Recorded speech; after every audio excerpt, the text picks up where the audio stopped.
Hello, and thank you very much. You are listening to the Gauntlet interviews. Very shortly, we'll have Dave Mustaine and his brewmaster to talk about the new beer, Tout Le Monde. Stay tuned.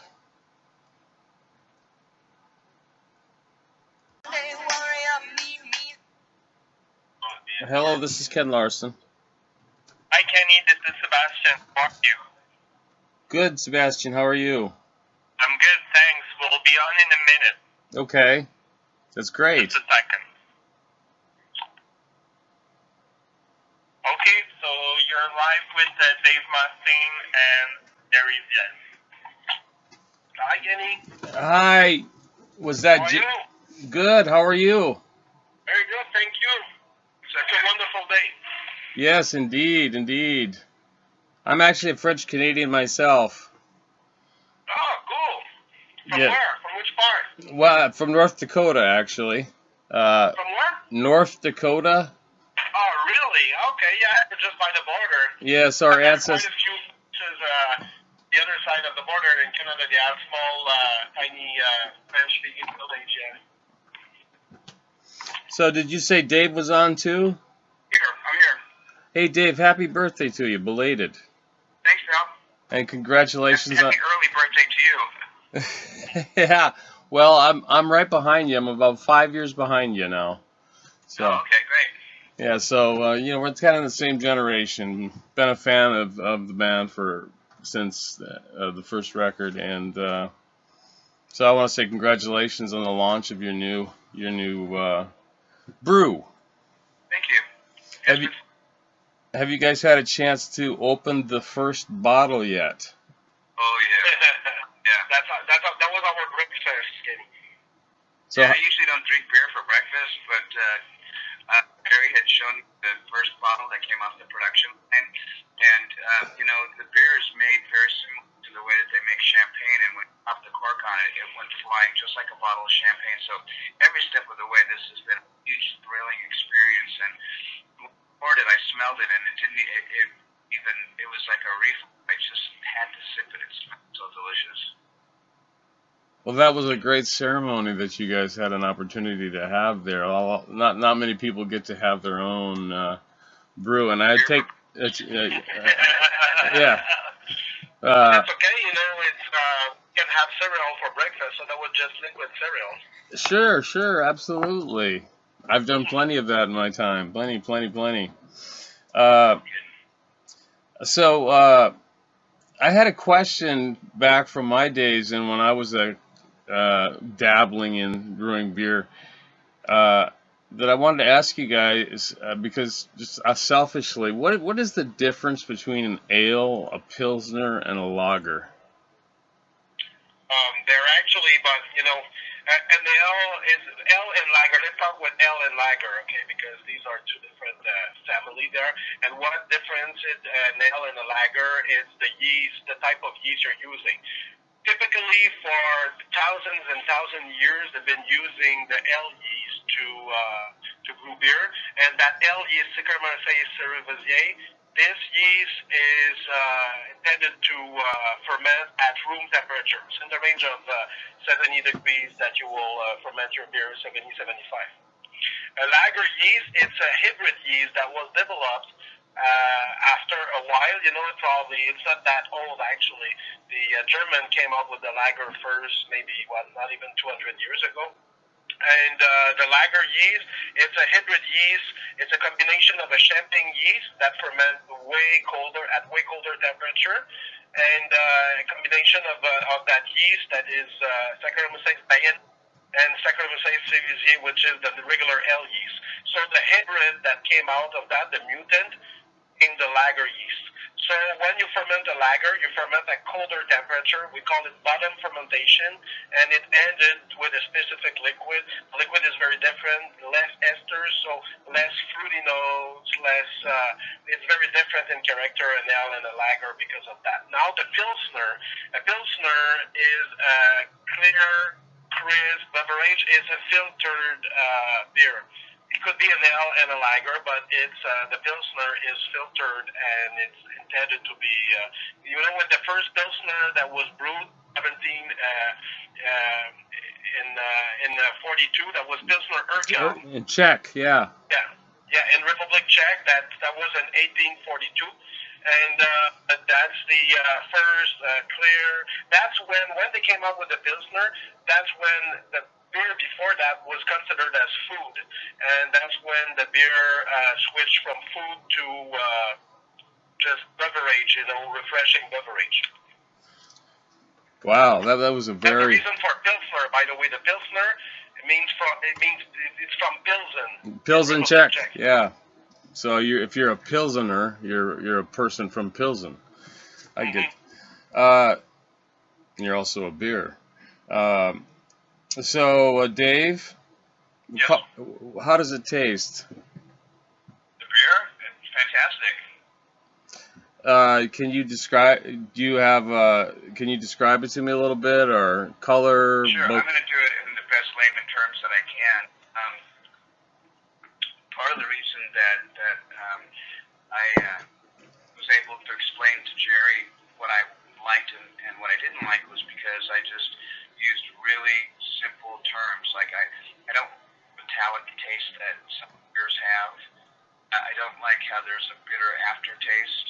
I don't like when drink it how it feels heavy in your stomach, or how when you've had a glass of beer how you start to feel inebriated already. I wanted to have something that was really refreshing, and I wanted something that was crisp, that had a really great finish on your tongue, and that you would have a sip and that it would compel you to another sip after that. Something that didn't have a skunky taste to it like some of the green beers that come in bottles. And also, in my rider for our concerts, we had two beers that we would get. There was another beer in there that was very watery tasting. I wanted it to have some character to it, that had some spice to it, and it's just something that when you tasted it, that it wasn't overbearing. If you were being German descent, my mom drank a lot of beer, so consequently I was exposed to a lot of beer drinking, and I want something that, if you were having a meal, you can have a beer, and the beer didn't overpower the flavor of what you were eating. Sure. And Dave doesn't like sour either. Yeah.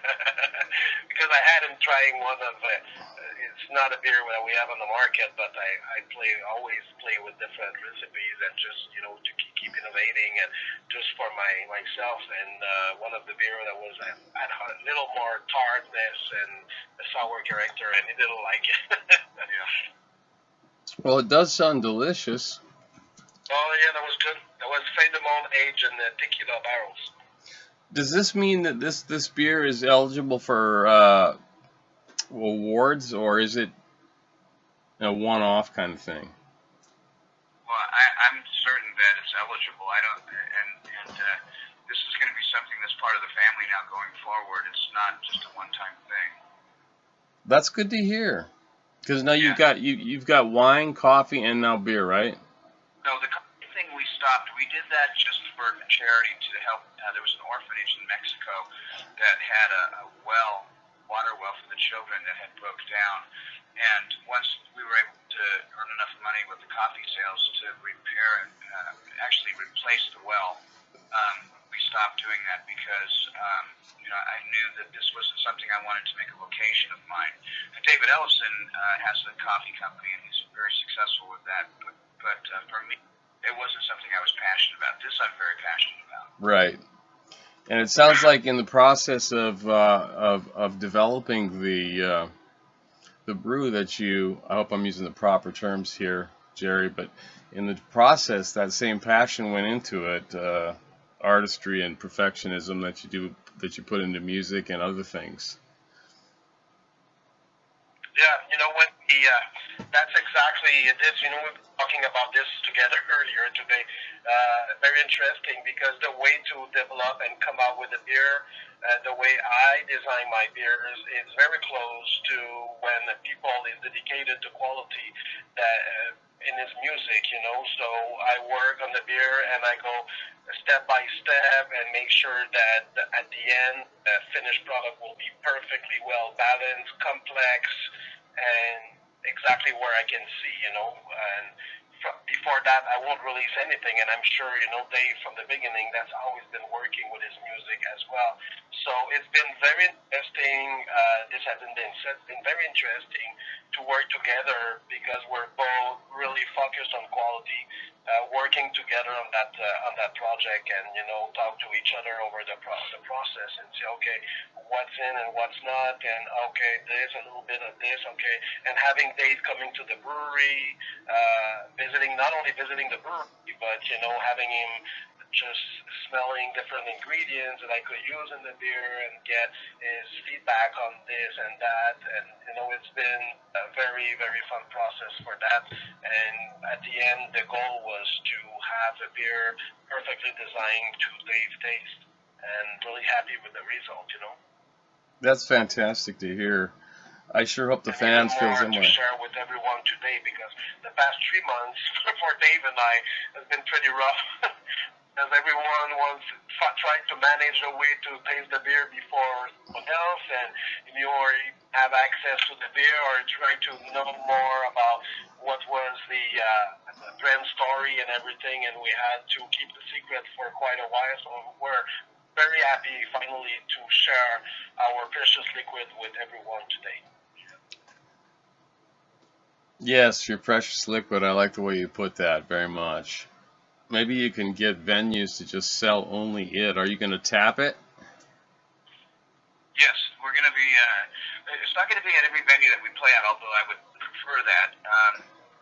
There's a lot of venues that obviously have sponsorship deals, but we've already talked to our agents in North America and our international agent over in the UK to make sure that whenever there's an opportunity for us to pour our liquid, that we would do that. Now, as of right now, we're releasing this in the States and in Quebec, and it's going to be spreading from there. Although, you know, our plan is worldwide domination.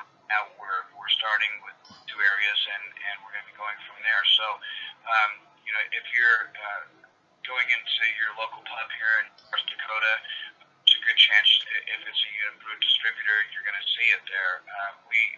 One thing that I did see that I thought was just completely awesome, tap handle. This was not my idea, because we've been pretty close together with all the artwork and stuff, and every once in a while someone comes up with an idea, you know, in my line of work, and just say, wow, that's really great, I wish I came up with that. And the tap handle is the tail of a devil, and it's the coolest thing ever. When I saw that, I was like, fuck yeah, excuse my language, but I was so excited about it. That is cool, and it'll really stand out amongst the other taps. It will. It will. It's a big silver tail with the arrowhead on the end of it. That is a clever idea. Kenny will have to go soon, so one last question. Really, I think I got everything covered. I just wanted to make one last comment. Tout Le Monde is my favorite song that you've recorded, although there's many favorites. And I just recently did an article of which band has the largest lyrical vocabulary. And then I asked people to guess, and a lot of people guessed you, and it turned out being you. I data mined the lyrics of dozens of bands, and Megadeth ended up with the biggest lyrical vocabulary. So I did. Oh, wow, I know that's a little off topic, but I just thought I'd mention that to you. I appreciate that. And Jerry, thank you so much, and Dave, thank you so much for your time. It's a privilege to talk to both of you. I look forward to tasting that beer soon. Yeah, That's a pleasure. Thank you very much.